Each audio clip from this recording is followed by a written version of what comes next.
সিরিয়ার দ্রুজ জনগোষ্ঠীকে অজুহাত বানিয়ে দেশটির সীমান্তবর্তী অঞ্চলে হামলা চালাচ্ছে ইসরায়েল। তবে সিরিয়া ভাঙতে দেয়া হবে না বলে মন্তব্য করেছেন তুরস্কের প্রেসিডেন্ট রিসেপ তাইয়েপ এরদোগান। তিনি হুঁশিয়ারি দিয়ে বলেন, সিরিয়ার বিভাজন কখনোই মেনে নেবে না তুরস্ক। একই সঙ্গে ইসরায়েলকে রক্তপিপাসু সন্ত্রাসী রাষ্ট্র বলেও অভিহিত করেছেন তিনি। 17 জুলাই এক প্রতিবেদনে এই তথ্য জানিয়েছে বার্তা সংস্থা আনাদোলু। তুরস্কের রাজধানী আঙ্কারায় মন্ত্রিসভা বৈঠকের পর এরদোগান বলেন, গতকাল যেমন আমরা সিরিয়ার বিভাজন বা টুকরো টুকরো হওয়ার বিরুদ্ধে ছিলাম, আজ এবং আগামীকালও তেমনই থাকব।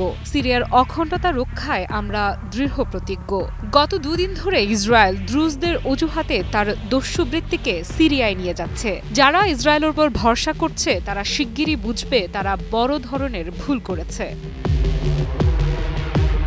তুরস্কের প্রেসিডেন্ট বলেন, ইসরায়েল আইনের তোয়াক্কা না করা সীমাহীন উদ্ধত, নিয়ম ভঙ্গকারী, নীতিহীন, অহংকারী, লুণ্ঠনকারী, রক্তপিপাসু সন্ত্রাসী রাষ্ট্র। এরদোগান আরও বলেন, সিরিয়ার স্থিতিশীলতা শুধু সে দেশের জন্য নয়, বরং আশেপাশের সব দেশের জন্যই শান্তি বয়ে আনবে। আর যদি তা না হয় তাহলে সবাইকেই এর বোঝা টানতে হবে। যারা নিপীড়ন ও হত্যাযজ্ঞের মাধ্যমে নিজেদের ভবিষ্যৎ নিরাপদ করতে চায় তারা যেন এটা মনে রাখে তারা এই ভূমিতে অতিথি, কিন্তু আমরা এ ভূমির প্রকৃত বাসিন্দা।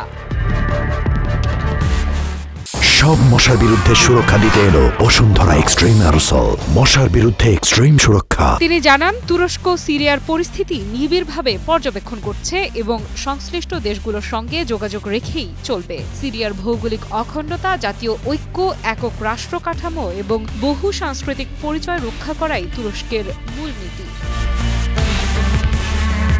এরদোগান জোর দিয়ে বলেন, আমরা সম্মানজনক পররাষ্ট্রনীতি, শান্তিপূর্ণ উদ্যোগ ও কূটনৈতিক প্রয়াসের মাধ্যমে সবসময় শান্তির পক্ষে আছি। আমরা কারো বিরুদ্ধে বিদ্বেষ, ঈর্ষা বা শত্রুতা পোষণ করি না। কারো অধিকার, আইন বা সার্বভৌমত্বে হস্তক্ষেপ করি না। আমরা শুধু শান্তি চাই।